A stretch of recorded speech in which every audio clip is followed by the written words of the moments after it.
દરવાજો ખોલ ફટાફટ, આમે મને કંટાળો આવ્યો છે. શું થયું?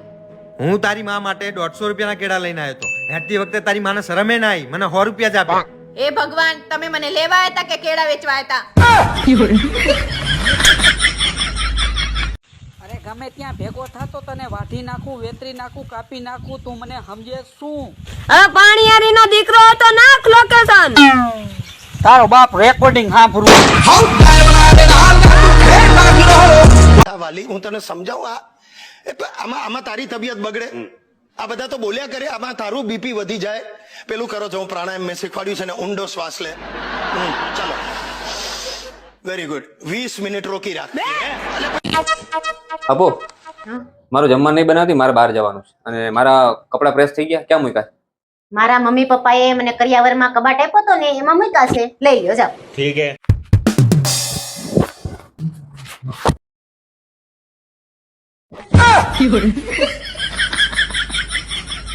આજ કબાટ હતો તાર મમ્મી આપ્યો ઈ? હા, ઈ જ છે. 10,000 નો આવ્યો તો. પાછો સરખો બંધ કરજો. હે પ્રભુ, હે હરિ રામ કૃષ્ણ જગન્નાથ પ્રેમાનંદ.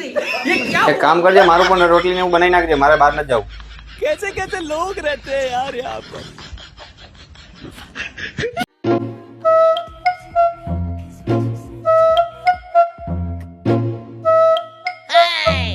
જસો, ક્યાં ગયા? જસો, શું થયું બોલ, શું કરે તું? તમારા શું જો ને, કેટલા ભારે થઈ ગયા છે. ક્યારની ઉપાડું છું, ઉપડતા જ નથી. તું જ ભારે થઈ ગયા? હા, દેવા દે માગે. ક્યાં ભારે થઈ ગયા? ઉપડી તો ગયા. આ શું છે? તો પછી એ સાંજ ના શું કરે છે? ઉપાડો ને નાખો બહાર. ये भगवान क्या जुलुम है.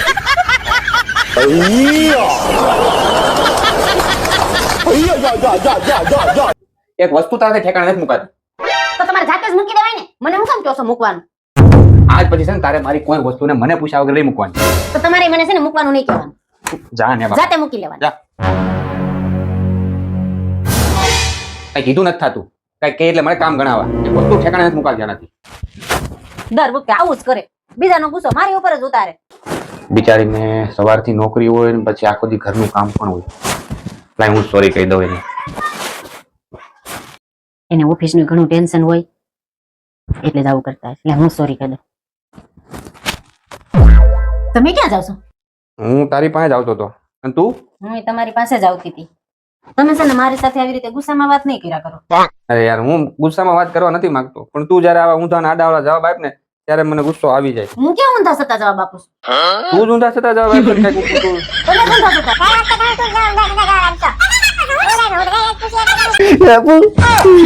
એક મસ્ત સપનું આવ્યું. હું પણ સપનામાં એક મસ્ત સુંદર છોકરી જોઈ મેં. એકલી આવી છે ને, હા લે, તો તને કેમ ખબર? કેમ કે એનો હસબન્ડ મારા સપનામાં આવ્યો. જામ, તમે મને કામ કરો કરતા હોય. વેકેશનમાં નકરા નવરા પડ્યા પડ્યા નો જોવાનું હોય, જોયા કરે તી. જા ઉપડા.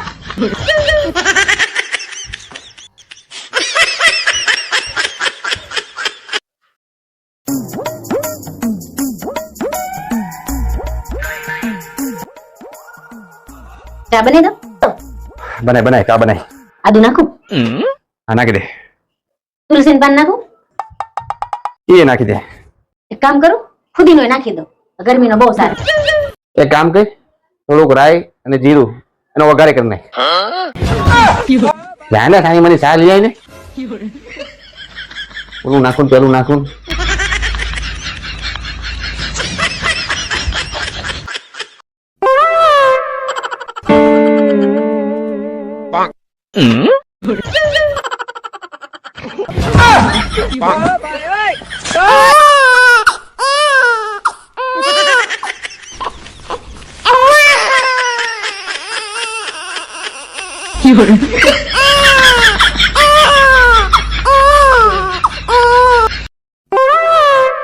હું વિચાર કરતી હતી કે ઉનાળુ વેકેશન ચાલે છે ને તો થોડા દિવસ મારા બાન ઘર રહી આવું.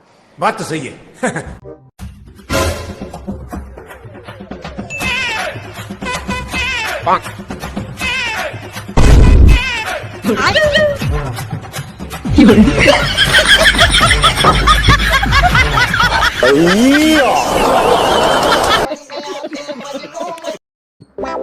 બાબુ તે વાઈફાઈ નો પાસવર્ડ બદલો.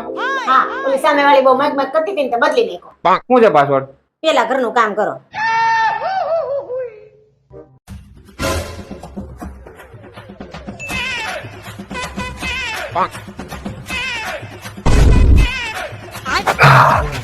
હવે તો કેસ પાસવર્ડ હું છે? કીધું તું ખરા પેલા ઘરનું કામ કરો. હવે હું કરું?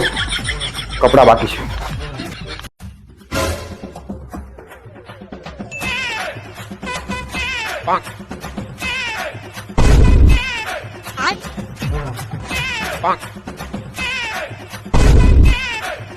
ચાલ હવે જલ્દી પાસવર્ડ બોલ.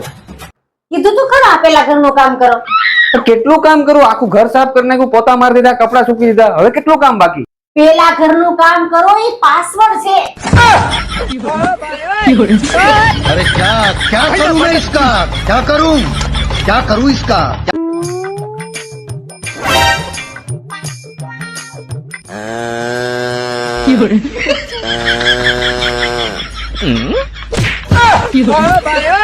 હું નગરું આખો દી હુઈ હુઈ કરે. તમારે આરામ નહીં કરવાનો. ચાલ ઊભી થા, ઝડપથી ચા બનાવી દે મારે હાટુ. તમે હાથે બનાવી લો. જાઓ. તું મગજમારી કરીમાં, મારું માથું દુખે છે, તું ચા બનાવી દે જા. તમારું ગળું દુખે છે. તો પેલા આપણે એક કામ કરી, તું પેલા મારું માથું દબાઈ દે, પછી હું તારું ગળું દબાઈ દઉં.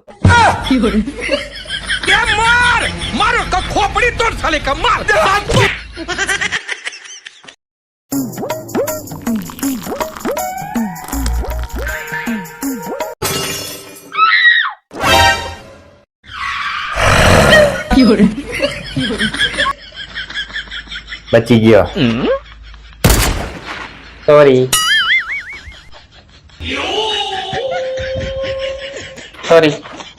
તમારે વાત વાતમાં પેલા સોરી નહીં કહી દેવાનું. કેમ? હું કેમ? અમારો આખો દિવસનો બાંધવાનો મૂડ ખરાબ થઈ ગયો. પછી હવાથી નાઈ લગીની ખીસ કોના પર ઉતારવી?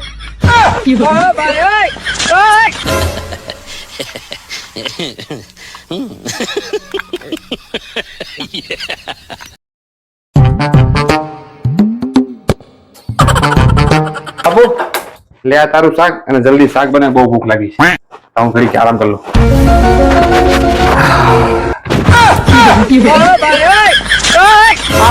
અરે લાવન પાછો બેઠો ભીંડો. કેટલી વાર કીધું છે શાક લેવા જાવ ને તે શાક લેવામાં ધ્યાન રાખો, શાક વેચવા વાળીમાં નહીં.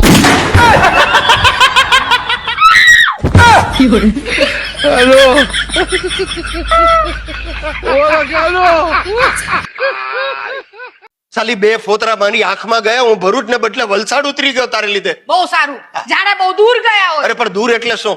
માણસને કામ હોય ત્યાં જાય કે અમસ્તો અમસ્તો આગળ નીકળી જાય. મારા ભાણિયાના લગ્ન ભરૂચ હતા તો તને શું ભટિંડા લઈ જાઓ? બેસી જાઓ. આ તો બેઠા છીએ જાને ત્રાસ છે ત્રાસ. અરે ભાઈ ત્રાસ છે. હે રામ, એક કામ કરો, પડ્યા રહો ત્યાં સાઈડમાં. તમારામાં આગળ વધવાની આવડત જ નથી. જરા દોસ્તારો જો તમારા કેટલા આગળ નીકળી ગયા છે. કોણ આગળ નીકળી ગયો? કોણ? જેને લલ્લુ લલ્લુ કહેતા હતા ને એ લલિત કરોડપતિ બની ગયો. એ રેવા દેજે, લલિત ચોર છે. એ ચોર છે. શેર બજારમાં કાળા ધોળા કરીને લલિતે પૈસા બનાવે, સમજી? અરે જે હોય તે, હા. એની વાઈફ માટે એને મર્સિડીઝ લીધી. મર્સિડીઝ? તમે શું કર્યું? અરે પણ હું લલિતની વાઈફ માટે શું કામ કઈ કરું યાર? હા? અને જો સાંભળ, તને વાંધો ન હોય ને તો મને પણ વાંધો નથી. એકવાર લલિતની વાઈફે મને આંખ પણ મારી હતી. ઓહ, તમે આખી જિંદગી ગુલામ જ રહેવાના. આ પડ્યા ને ત્યાંથી એક જ રેકોર્ડ વગાડો છો, હલકા ખર્ચા ઓછા કર, ખર્ચા ઓછા કર. એ રાત્રે ઊંઘમાં બબડો છો. દિવસે તું બોલવા નથી દેતી એટલે. અરે યાર, બગાસું ખાવા મોઢું ખોલું તો ચૂપ થઈ જાઓ, એકદમ મોઢું બંધ કરી દો. અરે પણ માણસને બગાસું તો ખાવા દે. 7 વર્ષથી બગાસું નથી ખાધું. ઓહ, જમાનો બદલાઈ ગયો છે. માણસમાં ખર્ચા બચાવવાની નહીં, કમાણી વધારવાની આવડત હોવી જોઈએ. તું શાંતિ રાખ. આ જે ડ્રામા જુએ છે એ બધા બૈરાઓને પણ તું બગાડીશ.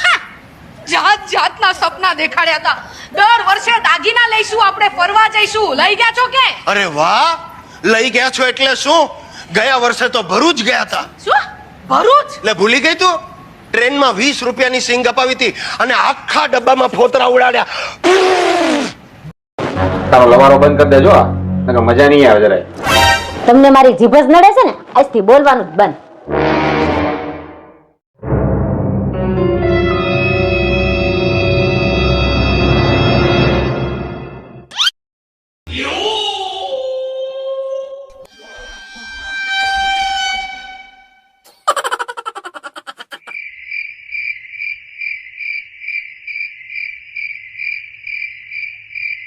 આ હું ગાંડા વેડા આદરા છે લાઈટ છે તો મોબાઈલ ની ટોર્ચ લઈને ગોતો છો લે હાશ મળી ગઈ તારી જીભ જ ગોતતો તો